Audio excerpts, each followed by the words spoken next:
Hello everyone, I welcome you all. So this is class 7 science chapter 3 cloth materials fiber to fabric. Now we are doing discussion about page number 33. Yesterday we discussed page number 32 life history of silk moth in the last class. Now we are going to continue our discussion. So जैसा आप देख पा रहे हो कि आपके सामने एक डायग्राम है और यहाँ पे 3.8 फिगर है जिसमें रिटर्न है life cycle of silk moth. मतलब सिल्क मॉथ जो होता है, सिल्क का जो कीड़ा आप कह सकते हो होता है, उसका लाइफ साइकिल क्या है।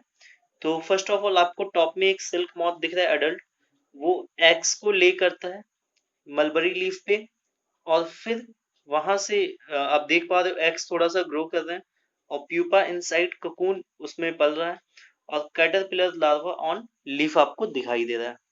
सो इस तरीके से ये एक साइकिल बन जाता है। Now something more, caterpillar larva of silk moth feeds and grows for about 5 to 6 weeks. मतलब कि कैटरपिलर का जो लार्वा होता है सिल्क मॉथ का, वो feeds and grows about 5 to 6 week. वो 5 to 6 वीक का टाइम लेता है, अपना फीड करता है और ग्रो करता है। Silk worm takes about 1 week to spin the cocoon. Silk worm में लगभग 1 वीक का टाइम लगता है ताकि उसमें ककून को स्पिन कर सके।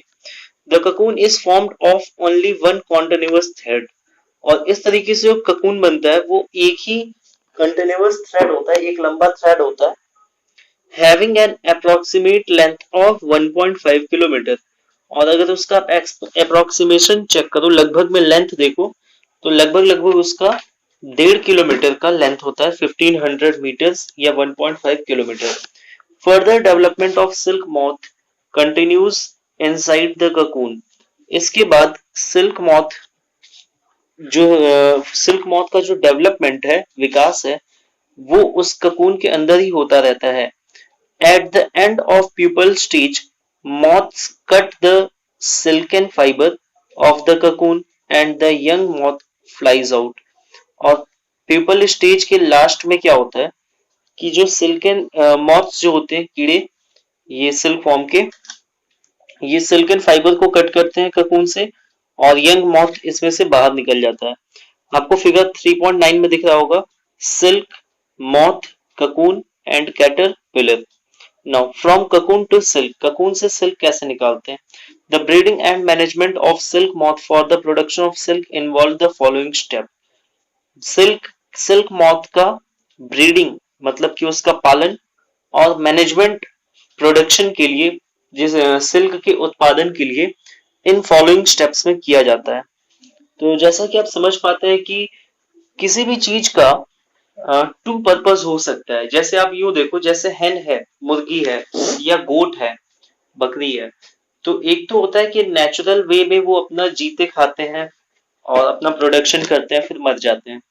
लेकिन इंसान ने क्या कर रखा है कि उनको पाल लिया है और पाल के उनकी ब्रीडिंग, उनकी पैदावार इतनी ज्यादा बढ़ा दी है कि वो इजिली फूड के फॉर्म में अवेलेबल हो सके खाने के लिए। तो इन दिस वे अगर आप देखो जंगलों में कहीं पे ऐसा हो सकता है कि कोई सिल्क मॉथ है, अपना आराम से जीवन जी रहा है, बट इंसानों ने क्या किया है कि उसको भी सेरी कल्चर के फॉर्मेट में, रेशम कीट पालन के फॉर्मेट में ला दिया है और एक पूरा प्रॉपर वे से उसको पाल के उसमें से रेशम को निकाला जाता है। Now we are going to discuss the points. The points downside: first is the eggs of silk moth are stored on strips of cloth or paper and are sold to silkworm farmers। क्या होता है कि जो eggs of silk moth होते हैं, silk moth के जो अंडे होते हैं, उनको स्टोर कर दिया जाता है क्लॉथ या पेपर के स्ट्रिप्स में एंड और उसको बाद में सेल कर दिया जाता है सिल्क वॉर्म फार्मर्स को। तो एग्स एग्स को ही पहले स्टोर करते हैं और फिर वो किसानों को बेच देते हैं। The eggs are reared in hygienic conditions as suitable temperature and humidity till the larva come out. Eggs को तब तक पाला जाता है हाइजेनिक कंडीशंस में। हाइजेनिक हाइजेनिक का मतलब होता है स्वास्थ्यकर और कंडीशन मतलब स्थिति। तो एग्स को, अंडों को स्वास्थ्यकर स्थिति में रख के at suitable temperature and humidity, और बिल्कुल सुटेबल यानी कि योग्य टेम्परेचर को रखते हैं, तापमान को योग्य रखते हैं ताकि वो पल सके, और ह्यूमिडिटी को भी नॉर्मल रखते हैं till the larva come out, और लार्वा के बाहर आने तक का इंतजार करते हैं। जैसे कि अगर हम अपनी बात को देखें तो हमें भी कमरे में रहने के लिए एक रूम टेम्परेचर चाहिए होता है, जिससे आप 20 डिग्री 23 डिग्री के बीच में वेरिएशन समझ सकते हैं, तो हमें रहने में कोई दिक्कत नहीं होगा। इसीलिए फैन वगैरह चलाना पड़ता है, प्रॉपर टाइट्स लेने ही पड़ते हैं। तो इसी तरह एग्स को हाइजेनिक कंडीशन में सुटेबल टेम्परेचर पे और ह्यूमिडिटी पे रियर किया जाता है, पाला जाता है। The silk moth larva are fed on mulberry leaves under controlled condition. और क्या किया जाता है, सिल्क मॉथ लार्वा को मलबरी लीव्स पर खिलाया पिलाया जाता है और उसको कंट्रोल्ड कंडीशन में, एक नियंत्रित स्थिति में मलबरी लीव्स पे रखा जाता है। Fully grown cocoons are then fully grown cocoons are then sorted out according to their color, size, shape and texture। अब ये थोड़ा सा इंपॉर्टेंट स्टेप है, क्योंकि अभी तक सब एक साथ थे, और जब ये पूरी तरह से ग्रो हो जाते हैं, बढ़ चुके होते हैं ककून्स, फिर उनको सॉर्ट आउट किया जाता है, SORTED। सॉर्टेड मतलब होता है छांटना। तो इनको छांट दिया जाता है, जैसे कि अपने आम भाषा में कहते हैं बीन देना, छांट बीन कर दी जाती है। अकॉर्डिंग टू दियर कलर, उनके कलर के आधार पे, साइज उनके साइज के आधार पे, उनके शेप उनके आकार के आधार पे, और टेक्सचर उनकी बनावट के आधार पे। Then the next point is the salted cocoons are immersed in boiled water or exposed to stream। ये जो छांटे हुए ककून्स हैं इनको डुबो दिया जाता है बॉइल्ड वाटर में, या फिर इनको स्टीम भाप में ले जाया जाता है, भाप दिखाया जाता है। This kills the pupa inside the cocoons, और इससे जो उसके अंदर का प्यूपा है वो मर जाता है, ककून के अंदर का। The cocoon are then put through a series of hot and cold immersions. फिर ककून को बहुत कई सारे स्टेप्स में ले जाया जाता है, जिसमें कभी उनको बहुत ही ज्यादा गर्म पानी में डाला जाता है, फिर उसके बाद अचानक से उनको बहुत ज्यादा ठंडे पानी में डाला जाता है, और फिर ये प्रोसेस रिपीट किया जाता है। This process is called softening of sericin.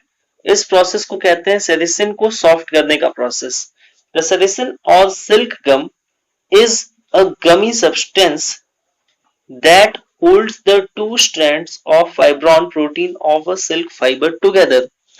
तो होता क्या है कि जो सेरिसिन है या सिल्क गम है वो गमी सब्सटेंस होता है, चिपचिपा पदार्थ टाइप का होता है, that holds the two strands of fibron protein of silk fiber, जिसमें टू स्ट्रैंड्स होते हैं सिल्क फाइबर के, फाइब्रॉन के प्रोटीन के एक साथ।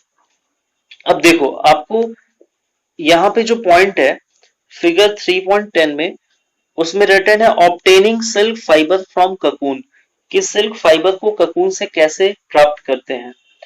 तो पहले आप देखो क्या क्या दे रखा है। एडल्ट मॉथ है, फिर वो एग्स देता है, अंडे देता है, फिर उससे कैटरपिलर बनता है क्योंकि वो मलबरी लीव्स पे फेड कर रहा है, और आई थिंक इसमें 5 to 7 वीक्स का टाइम लग रहा है। फिर वहां से ककून निकाला जाता है, उसको फिर boiling of cocoon to kill pupa, उसके अंदर जो प्यूपा उसको किल करने के लिए, मारने के लिए उसको बॉइल्ड वाटर में डाला जाता है। फिर वही चीज उसको बॉइल्ड और हॉट कई वाटर में डाला जाता है सीरीज में। फिर रीलिंग ऑफ सिल्क फिलामेंट होती है और इस तरीके से धागा बनता है। Now the last point is the next step is the process of unwinding silk filaments from the cocoon. This is called reeling of filament. तो यहाँ पे आपको ये समझाने की कोशिश की जा रही है कि जो सबसे लास्ट स्टेप है उसमें अनविंडिंग की जाती है, मतलब कि रेशम के धागों को खोला जाता है और इसमें पतले पतले जो रेशे हैं उनको जोड़ के एक नया धागा बनाने की कोशिश की जाती है। 3 to 10 filaments of cocoon are usually reeled together। 3 से 10 फिलामेंट्स रेशों को लेके ककून को एक साथ फिलामेंट बनाया जाता है, एक में पिरोया जाता है together to produce the filament of raw silk of desirable thickness, जिससे कि इसके पतले पतले रेशों को मिला के हम जितनी मोटाई का धागा बनाना चाहें बना सके। और ये प्रोसेस आपको ऊपर वाले फिगर में सबसे लास्ट पॉइंट पे मिल रहा है। नाउ आपके पास लास्ट पॉइंट है, silk fibres are spun into silk thread which are used by the weavers to weave the silk cloth। Silk fibre को फिर स्पन करके सिल्क थ्रेड बना लिया जाता है, जिसे कि वीवर्स यानी कि जो ये जुलाहे हैं ये सिल्क में वीव कर सिल्क वीव क्लॉथ को वीव कर देते हैं। और आपको शायद आपने सुना होगा या पता होगा कि बनारस में अपने यूपी के सिल्क की साड़ियां बनाई जाती हैं। और अगर आप कभी घूमने गए होंगे दशाश्वमेध घाट के पास जहाँ पे गंगा आरती होती है, तो वहां पे आपने कई बार सुना होगा अनाउंसमेंट होता है कि सिल्क के कपड़े बनते हुए देखना चाहते हैं तो यहाँ पे आके आप देख सकते हैं, उस जगह का नाम बताया जाता है। सो ये एक पूरा प्रोसेस है सिल्क को ऑब्टेन करने का। आई होप कि इतनी बातें आपको समझ में आ रही होंगी। अगर एक बार में नहीं आ रहा है तो इसी वीडियो को दोबारा देख लीजिए, और अगर फिर भी कोई डाउट होता है तो पूछ लीजिए। इसके बाद आपको करना ये है कि यहाँ पे इस चैप्टर का द एंड होने वाला है, एक क्लास और ली जाएगी फिर ये पूरा चैप्टर का कंप्लीट हो जाएगा। आज का आपका होमवर्क है कि चेक पॉइंट 2 को सॉल्व करना है, एमसीक्यू सॉल्व करना है, fill in the blank solve करना है और मैच द फॉलोइंग सॉल्व करना है। Thank you for attending the session. पे मैं आपको एक बात और बता देना चाहता हूँ कि ये सारी बातें आपको बहुत क्लियरली तभी समझ में आएंगी जब आपके सामने बुक रखी हुई हो। अगर आप सिर्फ इस चीज के भरोसे बैठे हुए हैं कि वीडियो में आपको दिख रहा है बुक का कुछ पार्ट और फिर आप बहुत अच्छी पढ़ाई कर लेंगे, तो ये फिर ठीक चीज नहीं है। क्योंकि अगर आपके पास बुक नहीं होगी तो आप होमवर्क को कैसे करोगे। और साथ के साथ यहाँ पे जो भी इमेजेस हैं, वैसे तो मेरी पूरी कोशिश है कि बहुत ही क्लीन पिक्चर हो, बट फिर भी ये सिर्फ एक रेफरेंस पॉइंट के लिए। बाकी आप खुद समझदार हैं कि बुक अगर आपके पास होगी तो आपको आपकी पढ़ाई बहुत अच्छी होगी। Thank you.